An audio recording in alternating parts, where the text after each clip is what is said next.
सबसे पहले वयोवृद्ध ज्ञानवृद्ध भगत जी ने यह प्रश्न किया कि सर्वश्रेष्ठ दान क्या है। यही पूछा ना आपने।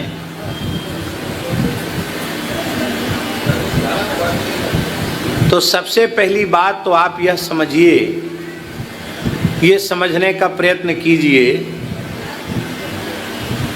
कि द अक्षर का बहुत बड़ा महत्व है। एक बार संपूर्ण देवता और असुर और मनुष्य, देवता, असुर और मनुष्य, ये तीनों प्रजापति ब्रह्मा जी के पास गए और तीनों ने एक ही प्रश्न किया कि आप हमारे कल्याण के लिए कोई उपदेश कीजिए। देवताओं ने पूछा तो ब्रह्मा जी ने कहा द इति। जैसे हम लंबे चौड़े व्याख्यान दे रहे हैं, ये व्याख्यान ब्रह्मा जी ने नहीं दिया। एक वाक्य भी नहीं बोला, एक शब्द भी नहीं बोला, एक अक्षर बोला, द इति, द। असुरों ने, राक्षसों ने आकर पूछा महाराज हम हमारे भी कल्याण का कोई उपदेश कीजिए। तो ब्रह्मा जी ने उनको कहा द इति, द। फिर मनुष्यों ने पूछा कि हमारे कल्याण का कोई उपाय बताइए, साधन बताइए, हमारा कल्याण किस साधन से हो। तो मनुष्यों के लिए भी ब्रह्मा जी ने कहा द इति। अब कहा कि तीनों इस पर विचार करो। तीनों ने विचार किया, क्योंकि विचार के बिना रहस्य को समझा नहीं जा सकता। किसी भी चीज का जब गंभीर चिंतन करेंगे, एक बात पक्की कर लेनी चाहिए स्वामी जी हम लोगों को, समाधान बाहर नहीं है, समाधान भीतर है।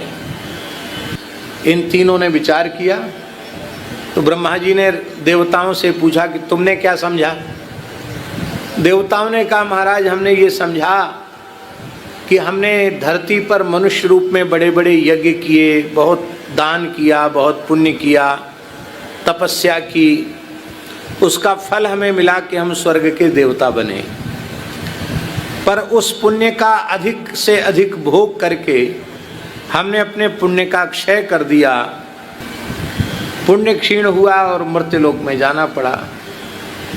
तो हम लोगों को जो आपने देवताओं को कहा दा, इसका मतलब है कि तुम स्वर्ग में निवास तो करो, पर अपनी इंद्रियों का दमन करते हुए निवास करो, भोग में रत न हो जाओ। ब्रह्मा जी ने कहा बिल्कुल ठीक। असुरों से पूछा तुमने क्या समझा। बोले हमारी भी समझ में आ गया कि ये देवता अलग से नहीं है, हमारे भाई ही हैं। क्योंकि हमारे पिता तो एक है, माता अलग अलग हैं। हमारे पिता कश्यप हैं, देवताओं के पिता भी कश्यप हैं और राक्षसों के, दैत्यों के पिता भी कश्यप ही हैं। माता अलग अलग है, देवताओं की माता अदिति है और दैत्यों की माता दिति है। दिति से दैत्य हो गए और अदिति से आदित्य हो गए देवता। तो पिता एक है, माता अलग अलग हैं और माता भी खास बहनें हैं। दिति अदिति कोई दूसरी नहीं है, खास बहनें हैं। माँ भी है और मौसी भी है। फिर भी सारा संसार देवताओं की पूजा करता है, दैत्यों की नहीं। क्या कारण है। तो ब्रह्मा जी हमारी समझ में आ गया कि हमारे हृदय में दया भाव नहीं है, इसलिए लोग हमको राक्षस कहते हैं या असुर कहते हैं, हमको दैत्य कहते हैं। दया भाव आ जाए तो हम भी पूजित होने लग जाएंगे। तो आपने जो हमको कहा दा, उसका अर्थ हमने यही समझा कि आप हमसे कह रहे हैं कि अब से तुम निर्दयता छोड़ दो, सभी प्राणियों में परमात्मा है, यह मान करके सब पर दया करो। ब्रह्मा जी ने कहा बिल्कुल ठीक समझा। इसके बाद मनुष्यों की बारी आई, उसमें आपके प्रश्न का उत्तर है। मनुष्यों की बारी आई तो मनुष्यों से पूछा ब्रह्मा जी ने कि हमने तुम्हें एक अक्षर का उपदेश किया था, तो तुमने क्या समझा? तो मनुष्यों ने कहा कि भगवान, हे ब्रह्मा जी, हमने यही समझा कि हमको पवित्र कर्म करने के लिए, नवीन कर्म करने के लिए सर्वप्रथम धर्म प्राण भारतवर्ष की धरा पर मानव जन्म प्राप्त हुआ है। ये बात आप लोग पक्के तौर पर समझ लीजिए। इस पूरी धरती पर जितने 2 हाथ पैर वाले मनुष्य हैं, मनुष्य की आकृति वाले मनुष्य हैं, उन सबकी मूल जन्मभूमि भारतवर्ष ही है। क्योंकि हमारे इतिहास पुराण को देखो तो मनुष्यों की सबसे पहली सृष्टि जो हुई है वो इसी भारतवर्ष की पवित्र धरती पर हुई है। और पवन जी, एक और रहस्य की बात है, इस धरती पर सबसे पहले मानवीय सृष्टि हुई है वो अयोध्या में हुई है। तो आत्म कल्याण की कामना से भगवान ने हमें मनुष्य बनाया, क्योंकि आत्म कल्याण का साधन समाज की, राष्ट्र की सर्वविध सेवा करते हुए भी हम अपना परम कल्याण प्राप्त कर सकें, यह योग्यता परमात्मा ने हमको मनुष्य शरीर प्रदान करके कृपा पूर्वक दी है। इसलिए भगवान ने हमें मनुष्य बनाया।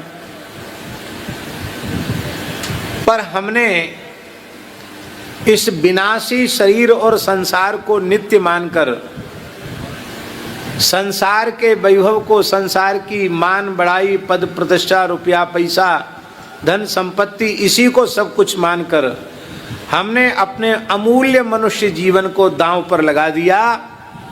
और हमें जो अपने व्यवहार के लिए, सेवा के लिए धन का उपार्जन करना चाहिए था, वो न करके हमने संग्रह के लिए संग्रह किया। तो ये हमारे जीवन की सबसे बड़ी भूल है। तो मनुष्य जाति का कल्याण कैसे होगा? बोले वो दा माने दान से होगा।